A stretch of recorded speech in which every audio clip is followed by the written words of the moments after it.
एक बार एक छोटी सी बच्ची एक मिट्टी की गुल्लक लेकर भाग रही होती है। भागते हुए वो एक दवाई की दुकान पर पहुंचती है।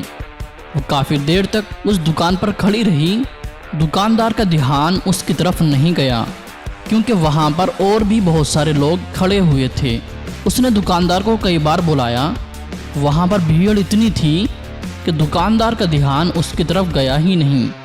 उस बच्ची को थोड़ा सा गुस्सा आया तो उसने अपनी मिट्टी की गुल्लक लेकर वहीं काउंटर पर ज़ोर से रख दी, जिसके बाद में जो दुकानदार था, जितने भी वहाँ लोग खड़े हुए थे, उस बच्ची की तरफ देखने लग गए। फिर उस दुकानदार ने उस बच्ची से पूछा, बेटी आपको क्या चाहिए? उस बच्ची ने भले ही भोलेपन से बोला, मुझे एक चमत्कार चाहिए। ये सुनकर दुकानदार को कुछ भी समझ नहीं आया और वहाँ पर जितने लोग खड़े थे उन्हें भी कुछ समझ में नहीं आया। सब उसकी तरफ देखने लग गए। फिर दुकानदार ने कहा, बेटी यहाँ पर चमत्कार तो नहीं मिलता है। तो बच्ची को लगा कि यह आदमी झूठ बोल रहा है। तो उस बच्ची ने कहा कि मेरी गुल्लक में बहुत सारे पैसे हैं, आप बताओ आपको कितने पैसे चाहिए?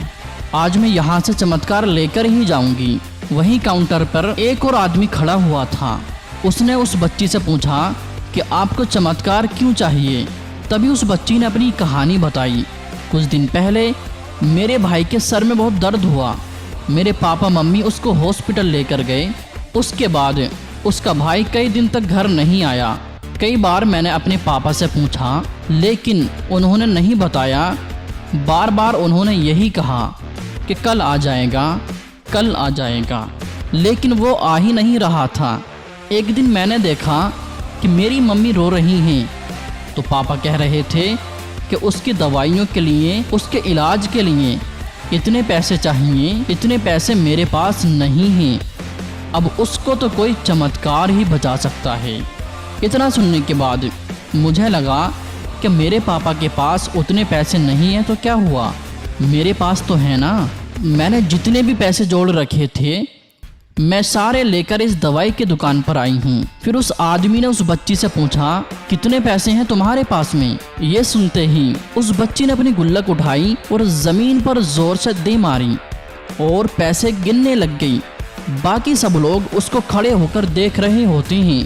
थोड़ी देर बाद उसने सारे पैसे अपने हाथों में लिए और बोली, मेरे पास सिर्फ 19 रुपए हैं। वो जो आदमी वहाँ पर खड़ा था वो थोड़ा सा मुस्कुराया और बोला, तुम्हारे पास में तो पूरे पैसे हैं, इतने का ही तो आता है चमत्कार। ये सुनकर वो बच्ची बहुत खुश हुई। चलो मैं आपको अपने पापा से मिलवाती हूँ। बाद में पता चल गया कि वो आदमी कोई आम आदमी नहीं था, बल्कि वो बहुत बड़ा न्यूरो सर्जन था। उसने सिर्फ 19 रुपये में उसके भाई की सर्जरी की।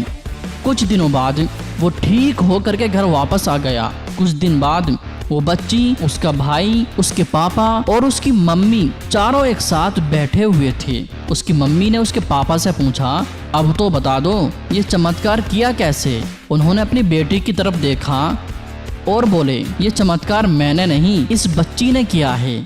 दोस्तों, यहाँ पर एक बहुत बड़ी बात है जो हम उस छोटी सी बच्ची से सीख सकते हैं।